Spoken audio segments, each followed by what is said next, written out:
Alors, nous sommes réunis ici pour donner un cours sur les crépis à la chaux ainsi que les badigeons sur crépis s'il faut. On dispose d'une cave où on voit très nettement tous les biomurs qu'on peut avoir, les fonds, le décrépissage, les rempochages, faire les enduits de finition, les enduits de fond. Donc là, on est en train d'exercer tout ça et on fait des crépis à la chaux blanche, donc à la chaux aérienne.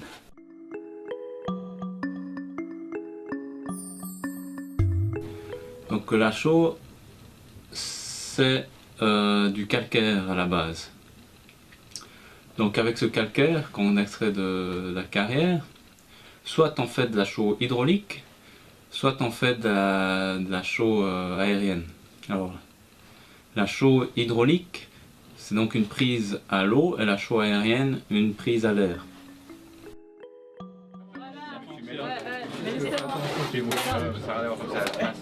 Voilà. Sans pas trop fort, c'est ça fonctionne. Sans être fort.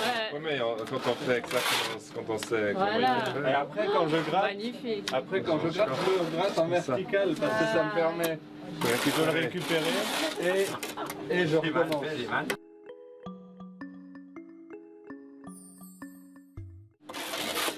Je vais le prendre autrement. Tout à l'heure je le prenais comme ça.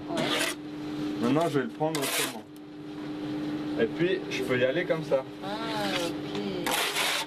Parce que le fond est déjà... Parce que le fond est déjà unifié, pas mal unifié. Ah, Et puis on va le finir, on va faire toute une partie et puis on va le finir en le travaillant plus ou moins si on veut le marquer un peu, le vibrer ou pas. Ou le gratter comme ça, voilà. Souvent il est fait comme ça sur les façades simplement. Sur les façades, mais en intérieur, on le lisse. Pas forcément, mais tu peux. On peut le lisser, on peut le faire comme ça et faire un badigeon dessus, après ça va l'adoucir. Ouais. Parce que tu veux badigeonner dessus, Ouais. ça donne juste ce qu'il faut de vie en ton mur pour qu'il soit vivant, quoi. Faut pas oublier que la lumière, vous savez tous que la lumière, enfin tous ceux dans lesquels, comme c'est des structures très cristallines, la lumière va prendre totalement différemment que dans du ciment ou de la peinture synthétique, ça va dedans. C'est plein de petits miroirs, si on veut bien, je simplifie, je ne connais pas d'autres façons de faire. Puis après, c'est rejeté différemment dehors. La lumière, elle est amplifiée, elle est changée, c'est comme de la chimie en fin de compte. Ça. Les crépis, moi je dis que c'est de la chimie. La chimie, c'est pas forcément transformer une pierre en or. Hein.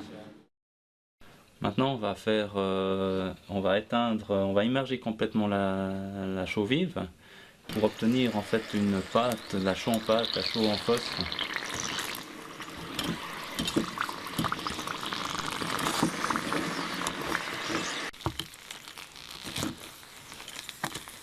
C'est ça qui s'utilise alors pour les crépis, les stucs ou les peintures à la chaux, les badigeons.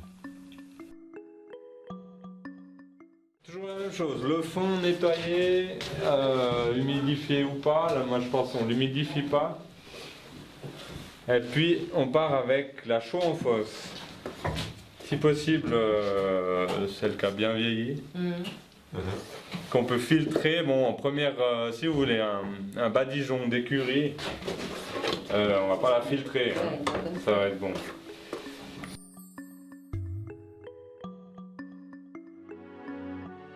Si vous faites des finitions, vous faites comme ça, vous êtes sûr d'arriver. En extérieur, par contre, ce qui est sûr, vous pouvez bien faire un 8 ou comme ça, mais il faut finir comme ça. Pourquoi? Tout bêtement parce que ça fait les tuiles, l'eau, parce qu'il y a quand même des petites rayes qui se font. Là on voit pas, mais ça va se faire.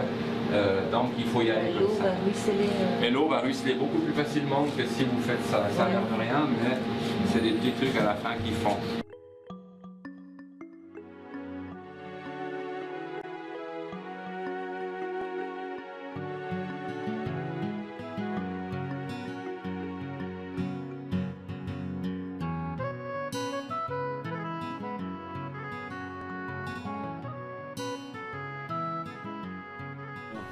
C'est vraiment un produit fantastique, un don de la nature.